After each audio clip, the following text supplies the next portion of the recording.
Welcome, Xerox. My name is Ken Lillian. I'm the CEO of HealthyCT, a brand new health insurance company in the state of Connecticut.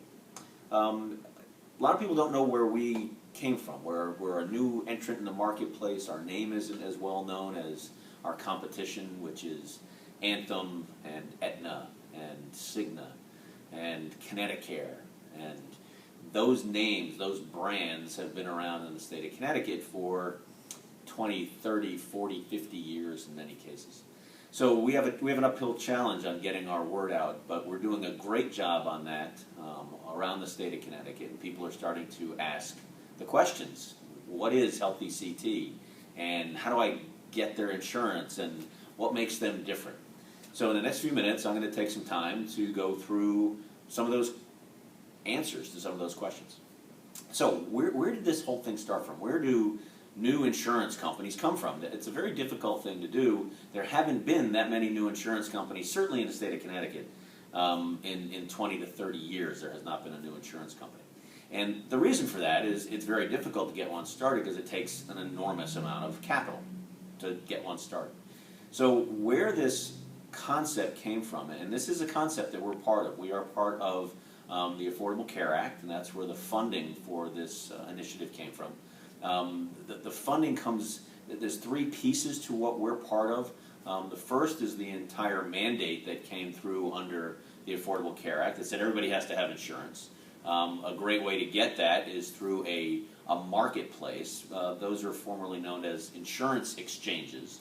So it's a place where people can go and select a product from a list of those products, and in some cases get a subsidy, a tax credit from the federal government to actually pay for some of those, pay for that insurance. So it's a great opportunity for U.S. citizens that haven't had access to insurance before. Where we fit into that is that we will be an insurance company that the consumer in the state of Connecticut has an option to select if they go through that process. They also have the option just to purchase our insurance, whether it's through their employer or directly through broker situations or by calling us and getting the information that they need to purchase our products. So we are a full-blown health insurance company in the commercial space. We don't deal with Medicaid and we don't deal with Medicare. So we are in the commercial space, employers, small employers, eventually large employers also. So that's where the initial understanding of what a co-op, and we are a consumer-operated and oriented plan, that is what you would find if you actually went to the 6 pages of the Affordable Care Act, which is 2,200 pages long, but 6 pages identify this sector of the marketplace that they wanted, the federal government wanted to move new insurance companies into. So we got the great opportunity. This is back in 2011. We found out that we had read the Affordable Care Act and saw an opportunity in the state of Connecticut to build a brand new insurance company. So we applied in 2011, and the we is at the time our sponsors end up being 2 very large physician organizations in the state of Connecticut.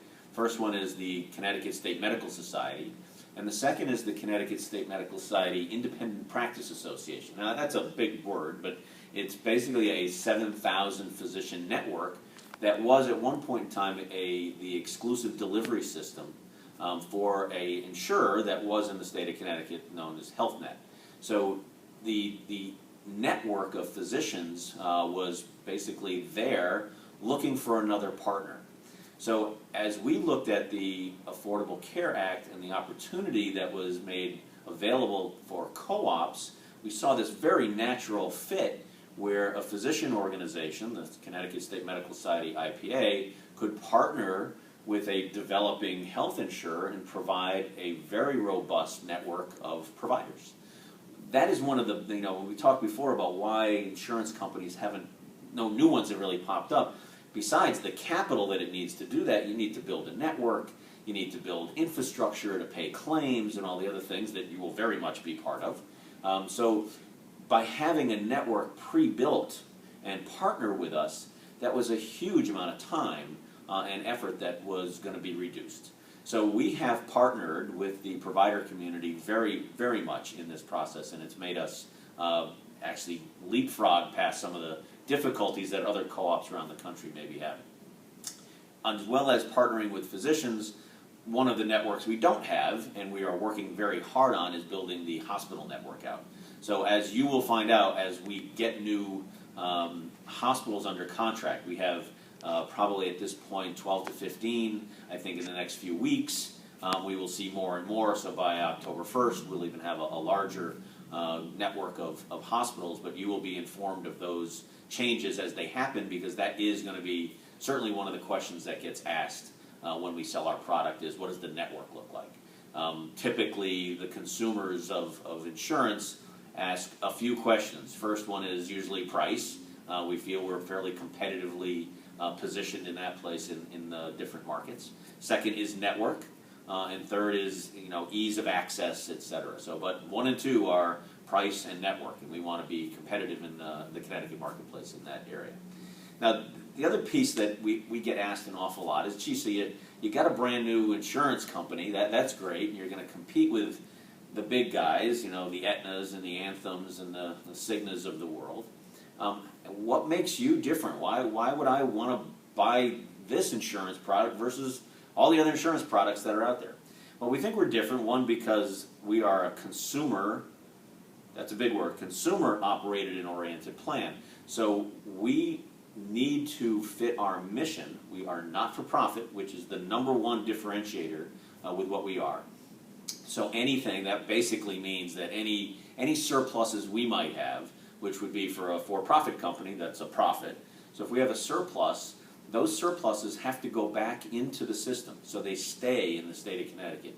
They would go back to stabilize premium or reduce premium if we can, or build better quality programs. Those are, it's really a mandate in the loan agreement that we got from the federal government, which basically funded this process. So we got a loan. It wasn't a grant. We actually got a loan. We need to pay that back over time from the federal government to build this.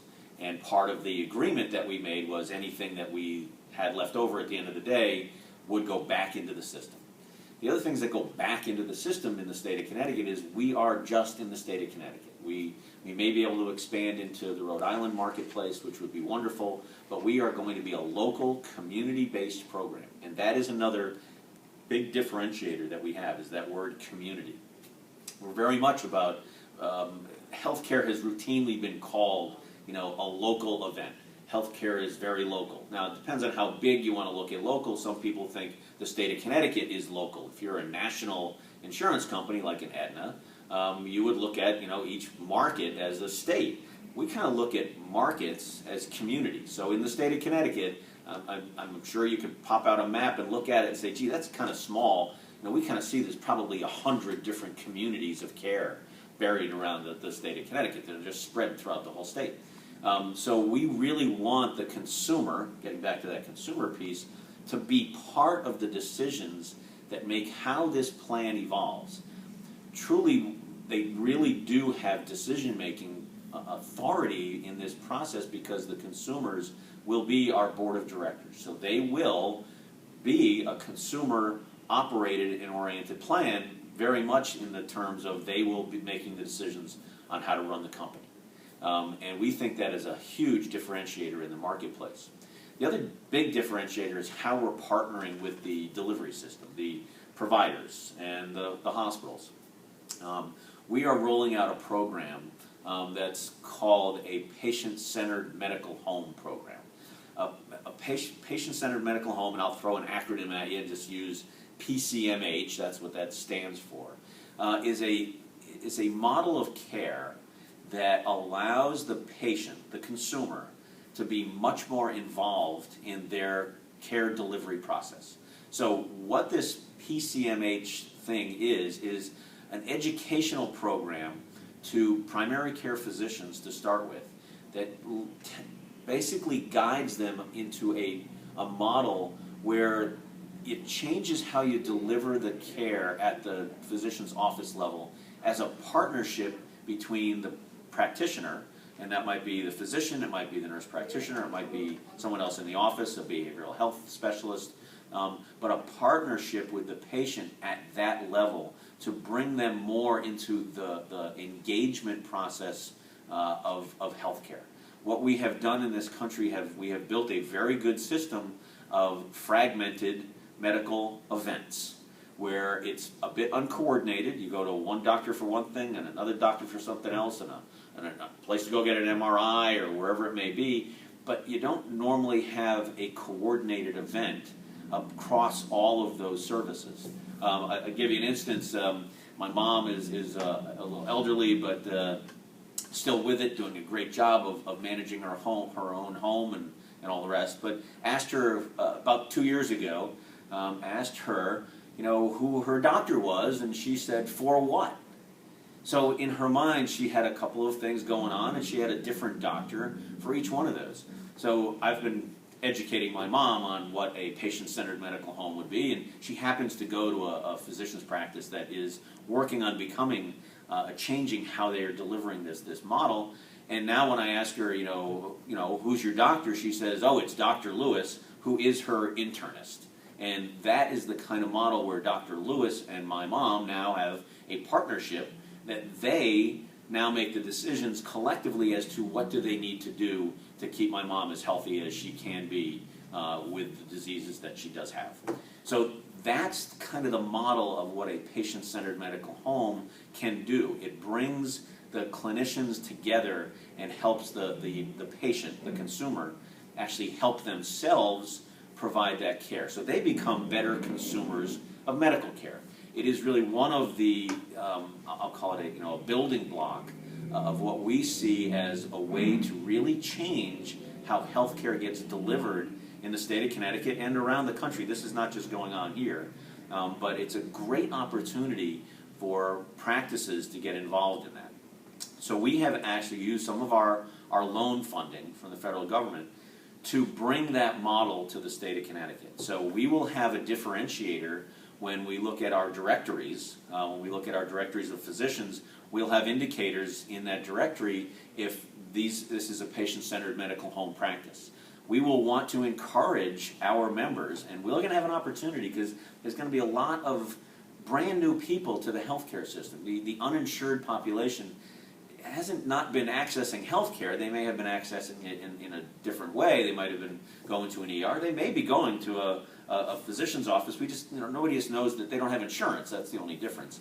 So we would want to encourage